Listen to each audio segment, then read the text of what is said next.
No dia 15 de março do ano 44 antes da Era Comum, 23 homens desferiram um total de 23 golpes de faca no corpo de Caio Júlio César, no Teatro de Pompeu, em Roma. Eles haviam planejado aquilo durante semanas, debatido em sussurros, convencido uns aos outros de que a morte de um homem restauraria a república que esse mesmo homem havia destruído. Eles estavam errados em quase tudo. República não foi restaurada. A liberdade que alegavam defender não foi assegurada.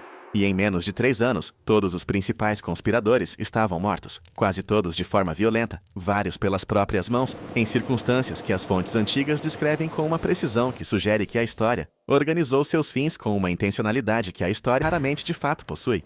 Foi assim que eles morreram, e a maneira como morreram conta uma história sobre o que o assassinato de César realmente produziu, que não foi a república que desejavam, mas a guerra civil que a destruiu. Comece com Marco Júnior Bruto, porque Bruto é o nome que a história preservou de forma mais completa. O homem cuja decisão de se juntar à conspiração deu a ela o peso moral que Shakespeare mais tarde ampliaria até transformá-la em tragédia. Bruto é amigo íntimo de César, possivelmente seu protegido, e sua participação foi o elemento da trama que os outros conspiradores, liderados por Cássio, mais se esforçaram para garantir. Ele entrou porque acreditava, com a convicção genuína de um homem que havia passado a vida estudando a filosofia estoica e os romanos exemplares da República, que matar César era seu dever para com Roma. Ele estava em Filipos, em outubro de 42, 2 anos após os idos de março, comandando uma metade do exército republicano contra as forças de Marco Antônio e Otaviano. O primeiro dia da batalha foi favorável a Bruto. Sua ala rompeu as forças de Otaviano e capturou o acampamento inimigo. A ala de Cássio desmoronou, e Cássio, acreditando que a batalha estava perdida antes de poder receber informações corretas sobre o sucesso de Bruto, matou-se. Segunda batalha de Filipos, 3 semanas depois, correu mal. O exército de Bruto foi derrotado. Ele fugiu para as colinas com um punhado de homens e ali, compreendendo que a captura era inevitável e que o que viria depois dela seria pior do que a morte, pediu a seus companheiros que segurassem uma espada enquanto ele se lançava sobre ela. Ele tinha 42 anos. Passara os 2 anos desde o assassinato no inferno específico de um homem que cometeu algo terrível por boas razões e viu esse ato produzir apenas coisas ainda mais terríveis. As cartas e discursos atribuídos a ele desse período mostram um homem que nunca deixou de acreditar que tinha agido corretamente, mas que se tornava cada vez mais incapaz de ignorar o preço de estar certo. Caio Cássio Longino foi o organizador da conspiração, o homem cuja inteligência prática transformou o impulso de matar César em um plano operacional. Ele também era, segundo a maioria dos relatos antigos, um homem mais duro e menos íntegro do que Bruto, motivado tanto por ressentimento pessoal como por princípio político, hostil a César de maneiras que iam além da teoria constitucional. Ele morreu em Filipos no primeiro dia da batalha, ordenando a seu liberto Píndaro que lhe cortasse a cabeça, depois de ver o que acreditava ser sua cavalaria derrotada e as forças de Bruto esmagadas.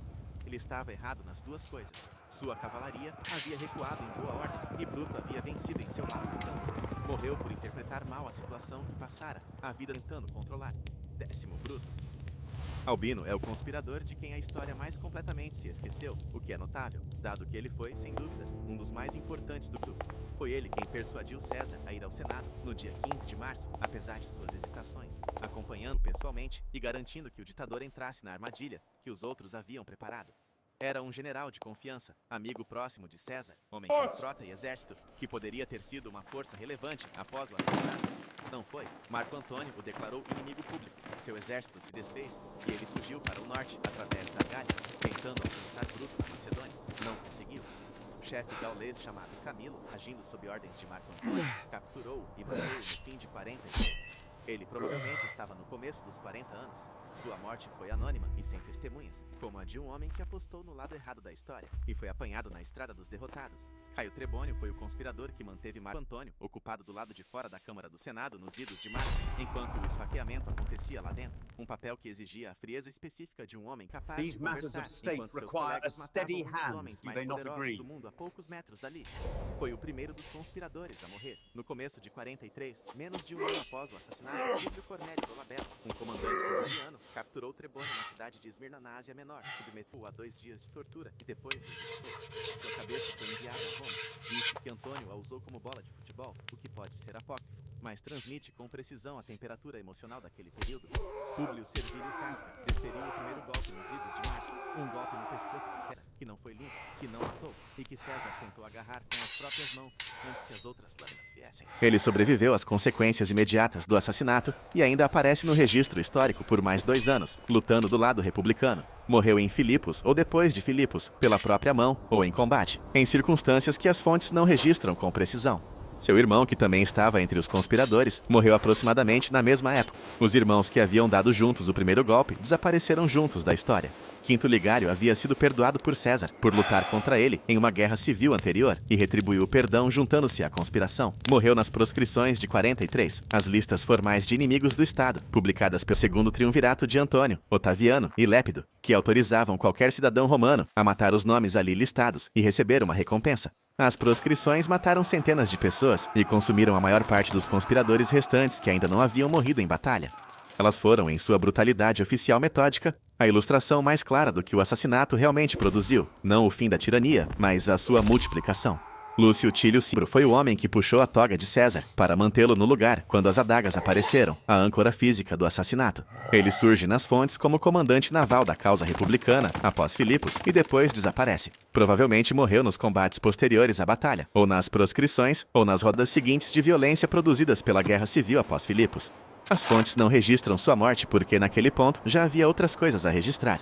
O que as mortes dos conspiradores revelam, quando consideradas em conjunto, é o fracasso completo do assassinato como ato político. Os homens que mataram César acreditavam que a república se reafirmaria assim que o tirano fosse removido, que as instituições do governo romano ainda conservavam vitalidade suficiente para retomar sua função, que o povo romano e o Senado romano responderiam aos idos de março com a gratidão e a renovação cívica que os conspiradores haviam imaginado. Nada disso aconteceu. As instituições não tinham vitalidade suficiente para se reafirmarem. O povo romano não ficou grato, e os homens que empunharam as adagas se viram caçados por todo o mundo mediterrâneo, por forças que, em conjunto, eram muito mais poderosas do que qualquer coisa que César sozinho havia comandado. César, por sua morte, produziu o que não poderia ter produzido em vida: o poder concentrado daqueles que o vingaram, unidos pelo luto e pela ambição, em uma combinação contra a qual a República não tinha mecanismo de resistência. Otaviano se tornaria Augusto. A República havia acabado. Os homens que mataram César para salvá-la tornaram-se a prova final de que ela já estava morta, e suas mortes, em Filipos, em Esmirna, nas estradas da Gália, sobre as próprias espadas, foram os recibos dessa prova, pagos integralmente ao longo de 3 anos, em um mundo que já não tinha misericórdia para com os homens que haviam dado início a tudo aquilo. Vale a pena parar por um momento nesse número. 23 homens desferiram golpes nos idos de março. Em menos de 3 anos, os principais conspiradores estavam mortos. Alguns demoraram mais. Um punhado de participantes menores sobreviveu até o reinado de Augusto, vivendo discretamente sob perdão ou obscuridade, carregando seu papel no assassinato político mais famoso da história, para dentro de um mundo que já não tinha utilidade para a República, que haviam morrido para restaurar. Augusto, por mérito ou por astúcia, não perseguiu todos os homens que haviam empunhado uma lâmina. Ele perseguiu os homens cuja sobrevivência representava uma ameaça e deixou o restante entregue ao castigo particular de uma vida longa em um mundo que se tornara o oposto de tudo pelo que haviam lutado. Isso, à sua maneira, foi um fim mais cruel do que Filipos.